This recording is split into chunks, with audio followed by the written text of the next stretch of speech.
और हमारा आज का टॉपिक है ऑस्मोसिस। हम कर रहे थे बेसिकली सॉल्यूशन। तो सॉल्यूशन में एक टॉपिक आता है ऑस्मोसिस। ऑस्मोसिस क्या होता है? ऑस्मोसिस होता है flow of solvent molecules from solvent to solution. अब देखो, जो सॉल्वेंट होता है, सॉल्वेंट की कॉन्सेंट्रेशन कम होती है कंपैरेटिवली सॉल्यूशन के। रीजन भी कि जो सॉल्वेंट होता है उसमें जो अभी सॉल्यूट डिसॉल्व नहीं हुआ, जब उसमें सॉल्यूट डिसॉल्व हो जाएगा तो उसकी कॉन्सेंट्रेशन भी बढ़ जाएगी। तो इट मींस के सॉल्वेंट की कॉन्सेंट्रेशन सॉल्यूट से कम होती है। तो जब मॉलिक्यूल्स की मूवमेंट होती है फ्रॉम सॉल्वेंट टू सॉल्यूशन, और you can say the movement of liquid from less concentrated solution to more concentrated solution through a semi permeable membrane is called osmosis. Osmosis में क्या है? Less concentrated to more concentrated solution की जो movement हो रही है ना, वो less concentrated to high concentrated हो रही है, ठीक है, through a semi permeable membrane. तो इसको क्या बोलते हैं? ऑस्मोसिस। अब ऑस्मोसिस और डिफ्यूजन में डिफरेंस क्या है? ऑस्मोसिस में क्या होता है? ऑस्मोसिस में सॉल्वेंट मॉलिक्यूल्स ही फ्लो करते हैं through a semi permeable membrane. Solvent molecules flow करते हैं और वो फ्लो करते हैं सेमी परमिएबल मेम्ब्रेन के थ्रू। बट डिफ्यूजन में क्या होता है? डिफ्यूजन में सॉल्वेंट की भी मूवमेंट होती है और सॉल्यूट की भी मूवमेंट होती है, और ये वाली जो इनकी मूवमेंट होती है ये डायरेक्टली होती है। ऑस्मोसिस में सेमी परमिएबल मेम्ब्रेन के थ्रू मूवमेंट होती है, बट डिफ्यूजन में डायरेक्ट मूवमेंट होती है। डिफ्यूजन में कोई भी सेमी परमिएबल मेम्ब्रेन नहीं होती।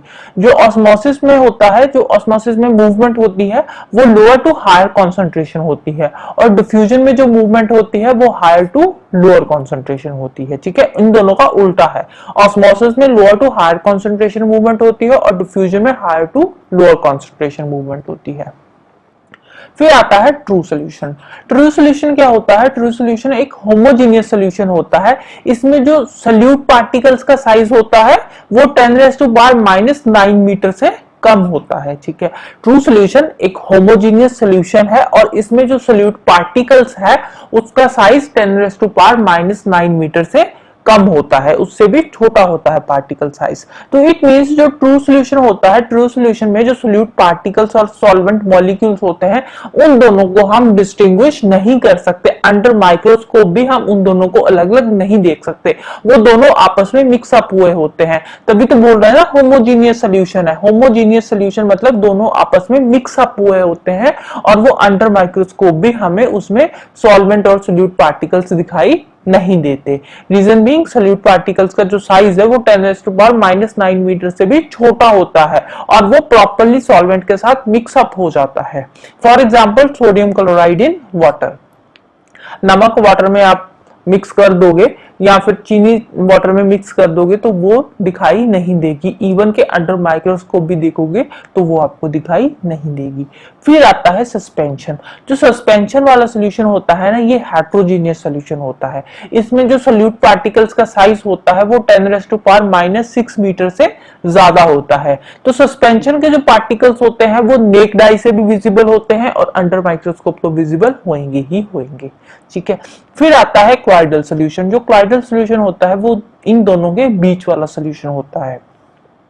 बेसिकली हेट्रोजीनियस सॉल्यूशन ही होता है, बट इसमें जो पार्टिकल का साइज होता है वो 10⁻⁹ टू 10⁻⁻�6 मीटर के बीच में होता है। तो इसमें जो क्वाइडल पार्टिकल्स है अगर हम इनको ऑर्डिनरी फिल्टर पेपर के थ्रू पास करें तो वो पास हो जाएंगे, बट एनिमल मेम्ब्रेन के थ्रू पास नहीं होंगे। क्लाइडल पार्टिकल्स ऑर्डिनरी फिल्टर पेपर के थ्रू तो पास हो जाएंगे बट एनिमल मेम्ब्रेन के थ्रू वो पास नहीं होंगे। तो जो क्लाइडल पार्टिकल्स है इनको हम नेक्ड आई से तो नहीं देख सकते, बट अंडर माइक्रोस्कोप हम इनको देख सकते हैं, क्लाइडल सॉल्यूशन के पार्टिकल्स को। फॉर एग्जांपल मिल्क हो गया, गम हो गया, ब्लड हो गया, इंक हो गया। तो इनके जो पार्टिकल्स है वैसे हम नॉर्मली मिल्क को देखते हैं, ब्लड को देखते हैं तो ऐसा लगता है कि सिंपल सा होमोजीनियस सॉल्यूशन होगा, बट नहीं, ये हेट्रोजीनियस सॉल्यूशन होता है। अगर हम इनको अंडर माइक्रोस्कोप देखेंगे तो इनके जो पार्टिकल्स है वो हमें अलग अलग दिखाई देंगे। फिर नेक्स्ट आता है डिस्पर्शन सिस्टम। डिस्पर्शन सिस्टम को ध्यान से समझना, रीजन बीइंग के जो आगे वाली ये टर्म्स है ना, सोल्स एरोसोल, ये सारी की सारी डिस्पर्शन सिस्टम पे ही डिपेंडेंट है। डिस्पर्शन सिस्टम में क्या होता है, अब कोई भी जो सिस्टम होता है उसमें क्या होता है, जो सब्सटेंस होता है वो छोटे छोटे पार्टिकल्स में डिस्ट्रीब्यूटेड होता है।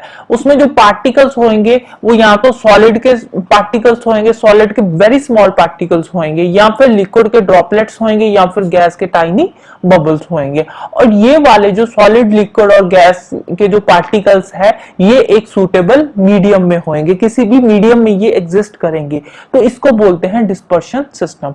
अब डिस्पर्शन सिस्टम में दो टर्म्स आती है, एक आती है डिस्पर्स्ड फेज और एक आती है डिस्पर्शन मीडियम।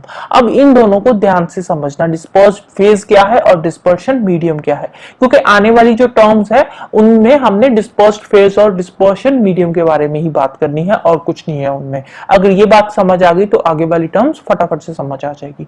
अब डिस्पर्स्ड फेज क्या है, डिस्पर्स्ड फेज है जो डिस्ट्रीब्यूटेड सब्सटेंस है, like small particles of solid, droplets of liquid और टाइनी बबल्स ऑफ गैस। ये क्या है, ये डिस्पर्स्ड फेज है, और जिस मीडियम में ये डिस्पर्स हुए हैं उस मीडियम को बोलते हैं डिस्पर्शन मीडियम। ठीक है, डिस्पर्स्ड फेज क्या है, डिस्पर्स्ड फेज है जो पार्टिकल्स है, जैसे पार्टिकल्स ऑफ सॉलिड हो गया, लिक्विड के ड्रॉपलेट्स हो गए, या गैस के टाइनी बबल्स हो गए, ये क्या है, ये डिस्पर्स्ड फेज है। और जिस मीडियम में ये डिस्पर्स हुए हैं, बिखरे हुए हैं, उस फेज को बोलते हैं उस मीडियम को बोलते हैं डिस्पर्शन मीडियम, राइट। फिर नेक्स्ट आता है सोल। सोल क्या है, सोल एक क्लाइडल सिस्टम है। क्लाइडल सिस्टम क्या होता है, क्लाइडल सिस्टम होता है जिसमें टाइनी से पार्टिकल्स होते हैं, स्मॉल स्मॉल टाइनी पार्टिकल्स होते हैं, उसको बोलते हैं क्लाइडल सिस्टम। सोल क्या है, सोल एक क्लाइडल सिस्टम है, इसमें जो सॉलिड होता है वो तो डिस्पर्स्ड फेज में होता है, और जो लिक्विड होता है वो डिस्पर्शन मीडियम में होता है, इसको बोलते हैं सोल।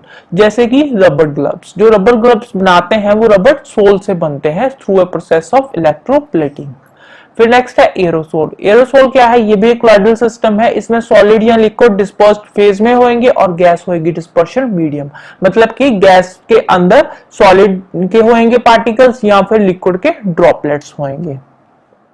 फॉर एग्जाम्पल स्मोक की बात कर लें, स्मोक में जो सॉलिड पार्टिकल्स होते हैं वो तो डिस्पर्स्ड फेज में होते हैं, और जो गैस होती है वो डिस्पर्स्ड मीडियम होती है। फॉग की बात करें तो फॉग में जो लिक्विड ड्रॉपलेट्स होते हैं वो डिस्पर्स्ड फेज में होते हैं, और जो गैस होती है वो डिस्पर्स्ड मीडियम होती है। ठीक है, मतलब कि गैस के अंदर छोटे छोटे लिक्विड के ड्रॉपलेट्स होते हैं। स्मोक में क्या होता है, गैस के अंदर सॉलिड के छोटे छोटे पार्टिकल्स होते हैं।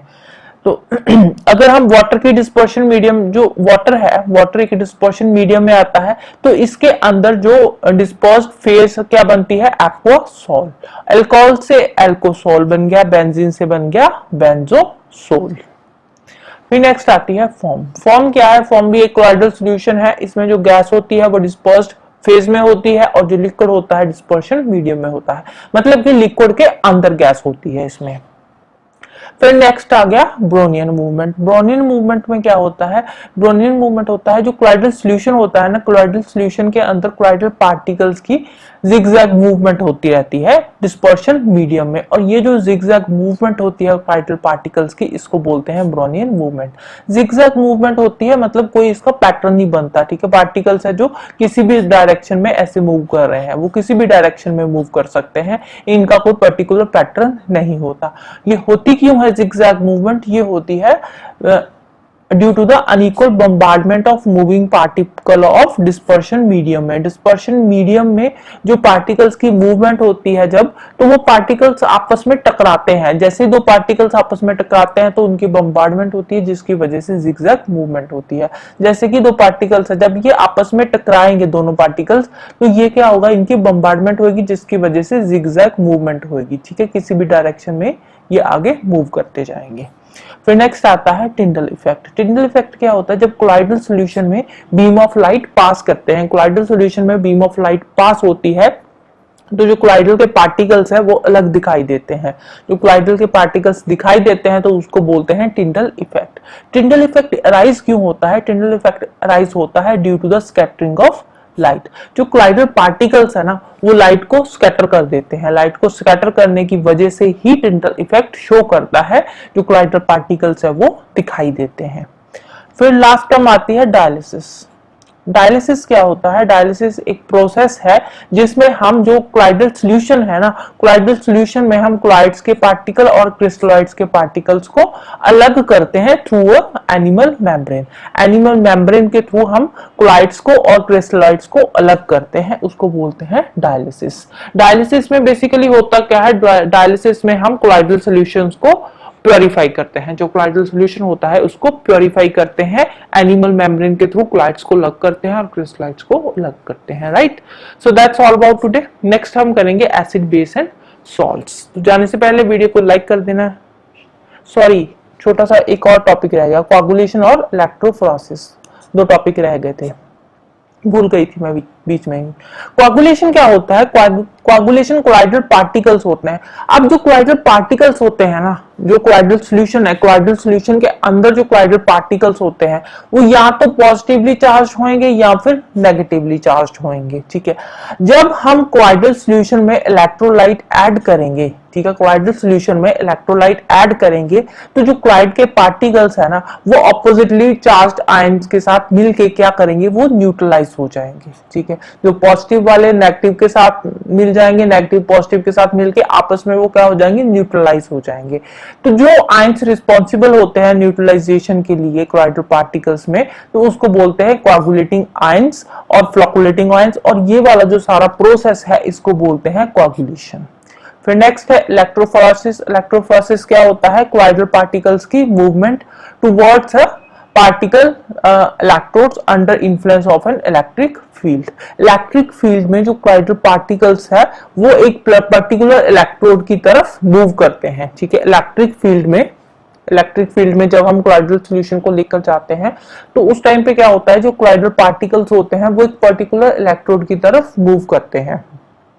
जो पॉजिटिवली चार्ज क्लोइडल पार्टिकल्स होते हैं वो कैथोड की तरफ मूव करते हैं, और जो नेगेटिवली चार्ज क्लोइडल पार्टिकल्स होते हैं वो मूव करते हैं टुवर्ड्स द एनोड, और इसको बोलते हैं electrophoresis, right. So that's all about today.